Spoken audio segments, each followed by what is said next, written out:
आप सभी लोगों का इंतज़ार ख़त्म हुआ। बिहार बोर्ड की तरफ से सभी विद्यार्थियों का क्लास 10th 12th दोनों का ऑफ़िशियल मॉडल पेपर जारी कर दिया गया है। ऑफ़िशियल मॉडल पेपर क्या होता है तो मैं बताता हूँ। अगर आप 2025 में क्लास 10th का या 12th का फाइनल बोर्ड एग्ज़ाम देंगे, किस लेवल का प्रश्न रहेगा इसी मॉडल पेपर से पता चल जाता है। हार्ड रहेगा कि मीडियम रहेगा कि एकदम ईज़ी रहेगा। तो आओ मैं इसमें क्लास 10th वाले छात्रों का ऑफ़िशियल मॉडल पेपर का सॉल्यूशन लाया हूँ सामाजिक विज्ञान, ठीक है? मैं एक-एक कर सभी विषयों का लाऊँगा, Hindi, English, math, science, Sanskrit सभी का, ठीक है? तो वीडियो को पूरा देखना, देख लेना आपका कितना सही होता है। अगर इस ऑफ़िशियल मॉडल पेपर में आपका 50 प्लस सही हो जाता है मेरा भाई, तो आपका तैयारी बहुत ही अच्छा है। फाइनल बोर्ड एग्ज़ाम में भी आप 40 को आराम से सही कर देंगे, ठीक है? तो आओ मैं पहले प्रश्न की तरफ बढ़ता हूँ। 80 प्रश्न रहेगा जिसमें से आपको 40 बनाना है, ठीक? इसी प्रकार से आपका फाइनल बोर्ड एग्जाम में रहेगा मेरे भाई। तो आप पहले प्रश्न को पढ़ते हैं, आराम से प्रश्न को पढ़ते जाना और उसका जवाब देते जाना है। पहला प्रश्न यहाँ पे कह रहा है कि निम्न में कह रहा इनमें से क्या सामाजिक विभेद का कारण है? माने इनमें से कौन सा है जो सामाजिक विभेद का कारण है? तो भाषा भी, भाषा के आधार पर भी लड़ाई हो जाता है, धर्म के आधार पर भी होता है और जाति के आधार पर भी। तो इसका राइट आंसर डी होगा, सभी। इनमें से सभी जो है इन सभी सामाजिक विभेद का कारण है। तो कहा वीडियो अगर अच्छा लगे तो एक लाइक जरूर करना और अपने दोस्तों के पास भी ये वीडियो को शेयर कर दो, ताकि अपने दोस्त को भी दिखा दो कि हमारे बोर्ड बिहार बोर्ड की तरफ से ऑफिशियल मॉडल पेपर जारी कर दिया गया है, ठीक है? दूसरा नंबर क्वेश्चन है, स्वतंत्रता के मूल अधिकार का संबंध किस अनुच्छेद से है? तो अनुच्छेद 19 से है। देखो भाई, इससे आपको पता चल जाएगा कि आपका एग्जाम किस किस लेवल से पूछा जाएगा, ठीक है ना? तो वीडियो को पूरा देखना, स्किप मत करना। इनमें से कहाँ सर्वप्रथम महिलाओं का वोट देने का अधिकार है? तो इंग्लैंड में सर्वप्रथम महिलाओं का वोट देने का अधिकार प्राप्त हुआ है। इनमें कौन पंचायत की व्यवस्थापिका है? तो ग्राम सभा जो है पंचायत की व्यवस्थापिका सभा होता है। ग्राम रक्षा दल पुलिस व्यवस्था होती है, ठीक है? विदेश नीति को किस सूची में रखा गया है? तो अगर विदेश की जितनी भी नीति ली जाएगी वो संघ सूची के अंतर्गत रखी गई है, वो हमेशा केंद्र सरकार ही लेती है, ठीक है? अगला प्रश्न है, सूचना का अधिकार नामक विधेयक कब पारित हुआ था? तो 2005 ईस्वी में इसका पारित कर दिया गया था। भारतीय जनता पार्टी के प्रथम अध्यक्ष कौन थे? तो अटल बिहारी वाजपेयी जी थे, ठीक है? 8 नंबर क्वेश्चन कर रहा है, इनमें से किस पार्टी का विलय जनता दल यूनाइटेड में हुआ था? तो सामंती पार्टी या बोल सकते हैं लोक जनशक्ति पार्टी। तो बी और डी दोनों होगा, ठीक है?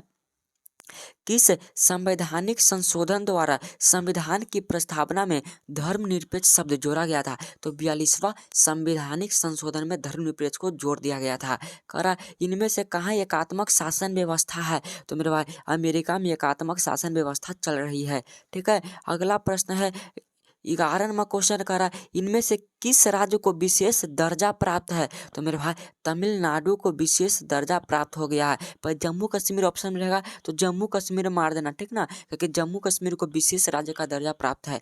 12 नंबर क्वेश्चन है, केंद्र में पहली बार गैर कांग्रेसी सरकार गठन किसकी अध्यक्षता में हुई थी? तो मोरारजी देसाई की अध्यक्षता में हो गई थी। पानी के निजीकरण के कारण कहाँ जनसंघर्ष हुआ था? तो बोलविया में, ठीक है? अगला प्रश्न है, संविधान सभा का गठन कब हुआ था? तो 1946 ईस्वी में संविधान सभा का गठन हो गया था। बिहार पंचायती राज अधिनियम 2005 के अनुसार महिलाओं के लिए कितना प्रतिशत आरक्षण का प्रावधान है? तो 50% आरक्षण का प्रावधान है। ग्राम कचहरी का प्रधान कौन होता है? तो ग्राम कचहरी का प्रधान सरपंच होता है, ठीक है? यूनान को एक स्वतंत्र राष्ट्र कब घोषित किया गया? तो 1832 ईस्वी में स्वतंत्र राष्ट्र घोषित किया गया था।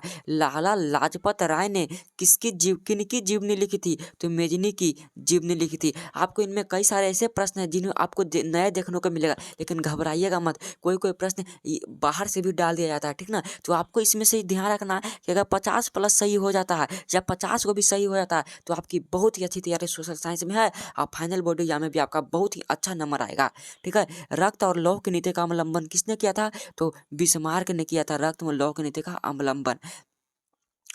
राइन राज्य संघ का निर्माण किसने किया? तो जर्मन राइन संघ या राइन राज्य संघ का निर्माण किया था नेपोलियन बोनापार्ट ने, ठीक है? अभी तक आपका सभी प्रश्न सही हो गया होगा कि बहुत ही हल्का है।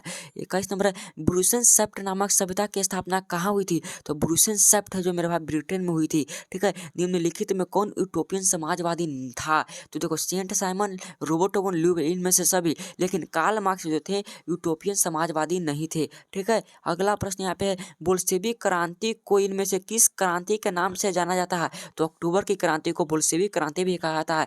इनमें से कौन गुप्त पुलिस संगठन है? तो चेका जो है गुप्त पुलिस संगठन है। ठीक है।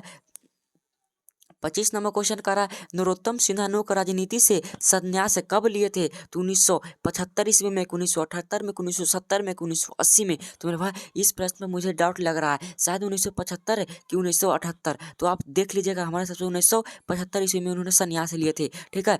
भारत में रेलवे की शुरुआत किस शासनकाल में हुई थी? तो लॉर्ड डलहौजी के शासनकाल में हुई थी। ठीक है। मैं 80 प्रश्न पूरा लाया हूँ। ठीक ना। 80 में से 80 आप सही कर देंगे तो आप तो महान है मेरे भाई। लेकिन 50 प्लस पर ज़्यादा ध्यान देना। ठीक ना। गांधी ने दांडी यात्रा की शुरुआत कहाँ से की थी? तो साबरमती आश्रम से किए थे। ठीक है। देखो, ऑब्जेक्टिव कराने के बाद अगर आप सब्जेक्टिव चाहते हैं इसका तो कमेंट बॉक्स में जरूर कहिएगा। नहीं तो अगर आप किस विषय का ऑब्जेक्टिव प्रश्न चाहते हैं, ऑब्जेक्टिव क्वेश्चन चाहते हैं ऑफिशियल मॉडल पेपर का, वो भी कमेंट बॉक्स में जरूर जवाब दीजिएगा। स्वराज पार्टी का प्रथम सम्मेलन कहाँ हुआ था? तो स्वराज पार्टी का प्रथम सम्मेलन में इलाहाबाद में हुआ था। ठीक है। राइट आंसर डी होगा। 29 नंबर है इनमें किन्हें सीमांत गांधी के नाम से जाना जाता है? तो खान अब्दुल गफ्फार खां को सीमांत गांधी के नाम से जाना जाता है। कह वेदों की ओर लौटों का नारा किसने दिया? तो वेदों की ओर लौटों का नारा दयानंद सरस्वती ने दिए थे। कहा बिहार की प्रांतीय किसान सभा की स्थापना किसने की थी? तो प्रांतीय किसान सभा की स्थापना की थी जयप्रकाश नारायण ने। 32 नंबर क्वेश्चन कह रहा है कि भारत में पहला फैक्ट्री एक्ट कब पारित हुआ था? तो 1881 ईस्वी में। कह रहा है ब्रिटिश संसद के किस अधिनियम में भारत में व्यापार पर ईस्ट इंडिया कंपनी के एकाधिकार को समाप्त कर दिया गया था? तो 1813 के चार्टर अधिनियम में। ठीक है। सिटी ऑफ बॉम्बे इंक्रूपमेंट ट्रस्ट की स्थापना के पीछे इनमें से क्या कारण था? तो नस्लीय विभाजन था। ठीक है। कह रहा है कि सोम प्रकाश साप्ताहिक पत्रिका का प्रकाशन किसने किया था? तो 35 का राइट आंसर मेरे भाई मोतीलाल घोष के, भारतेंदु हरिश्चंद्र, ईश्वर चंद्र विद्यासागर शायद होंगे। देखो, न्यू इंडियन समाचार पत्र को किसने शुरू किया था? तो न्यू इंडिया समाचार पत्र को शुरुआत करने वाले व्यक्ति का नाम है एनी बेसेंट। ठीक है। रेशम मार्ग कहाँ से आरंभ हुआ था? तो रेशम मार्ग चीन से आरंभ हुआ था। कहता इन देशों में से कौन प्राकृतिक संसाधनों से अत्यंत विपन्न है? तो जापान, क्योंकि जापान पर परमाणु बम गिराया गया था ना, तो वहाँ पे सब प्राकृतिक संसाधन वहाँ पे बहुत कम है। इन राज्यों में कौन सर्वाधिक वन वनावरण वाला राज्य है? तो मध्य प्रदेश। रोहिल्ला राष्ट्रीय उद्यान कहाँ स्थित है? तो रोहिल्ला राष्ट्रीय उद्यान मेरे भाई कहाँ पे स्थित है? सही से बताओ। पश्चिम बंगाल में स्थित है। ठीक है। सम्राट, सागर सम्राट क्या है? एक बंदरगाह है या बांध है? बता देना। रूस के सहयोग से किस परमाणु विद्युत गृह की स्थापना की थी? तो कुंडकुलम। इनमें किन्हें सुनहरा रेशा कहा था? तो जूट को सुनहरा रेशा कहा जाता है। निम्नलिखित में किसे अंगोरा ऊन प्राप्त किया जाता है? तो खरगोश के कपड़े से अंगोरा ऊन प्राप्त करते हैं, खरगोश के क्या चमड़े से। भारत में लौह इस्पात उद्योग का पहला कारखाना कहाँ स्थापित किया गया था? तो लौह इस्पात उद्योग का पहला कारखाना मेरे भाई झारखंड में स्थापित किया गया था। ठीक है। भोपाल त्रासदी में किस गैस का रिसाव हुआ? तो मिथाइल आइसोसिएनाइट का रिसाव हुआ था। कहता है भारत का सबसे लंबा राष्ट्रीय राजमार्ग कौन है? तो NH 84 होगा। ठीक है। Right answer B. 48 number question कर रहा है सबसे बड़ा रेलवे जोन कौन है? तो मेरे भाई उत्तर रेलवे जो है सबसे बड़ा रेलवे जोन माना जाता है। कहता है वायु परिवहन का राष्ट्रीयकरण कब किया गया था? तो 1953 ईस्वी में। सदिया से धुबरी तक कौन राष्ट्रीय जलमार्ग है? तो राष्ट्रीय जलमार्ग 2 है। ठीक है। फाल्टा विशेष आर्थिक क्षेत्र कहाँ है? तो पश्चिम बंगाल में है। ठीक है। मोनाजाइट किस राज्य में सर्वाधिक पाया जाता है? तो मेरे भाई केरल में। कहता है भारत का कोटनोपोलिस किस नगर को कहा जाता है? तो मुंबई को कोटनपोलिस नगर। केंद्र मुख में कौन खनिज पाया जाता है? तो मेरे भाई केंद्र मुख जो है यह प्रश्न बिल्कुल नया है। इस प्रश्न का जवाब मुझे नहीं पता, आप बताइएगा मेरे भाई। ठीक है। त्रिवेणी नहर का निर्माण कहाँ किया गया था? तो पश्चिमी चंपारण में। ठीक है। अगला प्रश्न है कि इन परियोजनाओं में से सीतामढ़ी जिले में स्थित है कौन सी परियोजना सीतामढ़ी जिले में स्थित है मेरे भाई? तो बागमती परियोजना, बारनार जलाशय, सोन नदी, दुर्गावती। तो बागमती। कहता अभ्रक उत्पादन भारत विश्व में कौन सा स्थान है? तो अभ्रक में भारत का दूसरा स्थान है। भारत में चाय का अग्रणी उत्पादक राज्य कौन है? तो चाय का अग्रणी उत्पादक राज्य असम है। अगला प्रश्न यहाँ पे 59 नंबर करा, एल्युमिनियम बनाने के लिए किस खनिज की आवश्यकता पड़ती है? तो बॉक्साइट की। करा 50 सेंटीमीटर से कम वर्षा वाले क्षेत्रों में कौन सी स्थिति उत्पन्न होती है? तो सूखा की स्थिति उत्पन्न हो जाती है। किस नदी को बिहार के में बाढ़ का मुख्य कारण माना जाता है? तो कोसी नदी को माना जाता है। इन प्राकृतिक आपदाओं में कौन बिहार में प्रतिवर्ष प्रभावित होता है? तो बाढ़। ठीक है, अगला प्रश्न यहाँ पे क्या करा है, अधिक केंद्र का संबंध इनमें से किससे है? तो भूकंप से है। भारत में जनसंख्या की दृष्टि से बिहार कौन सा स्थान प्राप्त किया है? तो सी, तीसरा नंबर। ठीक है, अगला प्रश्न 65 नंबर, प्रति व्यक्ति आय को निम्न में से किस नाम से जाता है? तो औसत आय को माना जाता है। ठीक है, कह रहा है कि विनिमय की प्रारंभिक व्यवस्था में व्यापार किस पर आधारित था? तो वस्तु विनिमय प्रणाली पर। मैक लग्न समिति किससे संबंधित है? तो सहकारिता से संबंधित है। ठीक है, लघु उद्योगों की अधिकतम निवेश सीमा कितनी है? तो 10 करोड़ है। ठीक है, कह रहा नीति आयोग के प्रधान अध्यक्ष कौन है? तो प्रधानमंत्री होते हैं। कहता है मानव परिश्रम अर्जित धन क्या कहलाता है? तो मानव द्वारा परिश्रम अर्जित धन आय कहलाता है। ठीक है, भारतीय रिजर्व बैंक का राष्ट्रीयकरण कब हुआ था? तो सन 1935 से इसका राष्ट्रीयकरण हुआ था।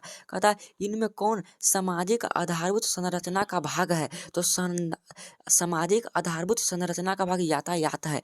ठीक है, कहता है यहाँ पे संयुक्त राष्ट्र ने किसे अंतर्राष्ट्रीय सहकारिता वर्ष घोषित किया था? कब? तो 2012 में। उपभोक्ता अधिकारों का घोषणा सर्वप्रथम की गई थी, कहाँ पे की गई थी? तो अमेरिका से की गई थी। ठीक है, 75 नंबर क्वेश्चन करा, विश्व की विभिन्न अर्थव्यवस्थाओं को एक दूसरे से जोड़ने वाली प्रक्रिया वैश्वीकरण कहलाती है। इनमें से कौन संस्थागत वित्तीय स्रोत का उदाहरण है? तो वाणिज्य बैंक, सहकारी बैंक, क्षेत्रीय ग्रामीण बैंक, इनमें से सभी होगा मेरे भाई। ठीक है, राइट आंसर मात्र 4 क्वेश्चन और है, फिर बताऊंगा आपका कितना सही होगा, आप बताना। ठीक ना, भारत का अधिकांश कार्यबल किस क्षेत्र के कार्यरत है? तो मेरा प्राथमिक क्षेत्र कृषि से संबंधित है। भारत का अधिकांश जनसंख्या, ठीक ना, भारत में मौद्रिक नीति का निर्धारण कौन करता है? तो भारतीय रिजर्व बैंक। भूमि विकास बैंक को पहले किस नाम से जाना जाता है? तो भूमि बंधक बैंक से नाम से जाना जाता था। इनमें कौन जमा में कोई ब्याज नहीं मिलता? तो संचयी जमा में कोई ब्याज नहीं मिलता है। तो मैंने मेरे भाई ऑफिशियल मॉडल पेपर का 80 क्वेश्चन करा दिया सामाजिक विज्ञान। तो आपका 80 में से कितना सही हुआ मैं बता देता हूँ। अगर किसी भी विद्यार्थी का, मैंने अधिकतर विद्यार्थियों का 30 प्लस सही हुआ होगा। अगर आपका 50 प्लस सही है मेरे भाई, तो आपका सामाजिक विज्ञान में बहुत ही अच्छी पकड़ बनी हुई है। तो सामाजिक विज्ञान में आपका ध्यान देने की उतनी ज़रूरत नहीं है। ठीक है, ताकि ऑफिशियल मॉडल पेपर के द्वारा ही यह निर्णय लिया जाता है कि आपका 2025 में जो फरवरी का फाइनल बोर्ड एग्जाम पड़ेगा उसमें किस आधार पर प्रश्न होना चाहिए। ठीक है, तो अब अगर आप इसका सब्जेक्टिव देखना चाहते हैं तो वीडियो के कमेंट में एक जरूर लिखिएगा। अगर आप इसमें किस विषय का ऑब्जेक्टिव क्वेश्चन चाहते हैं ऑफिशियल मॉडल पेपर, जरूर बताना। मिलती इस तरह के नए वीडियो में। जय हिंद, वंदे मातरम। चैनल को जरूर सब्सक्राइब कर लेना।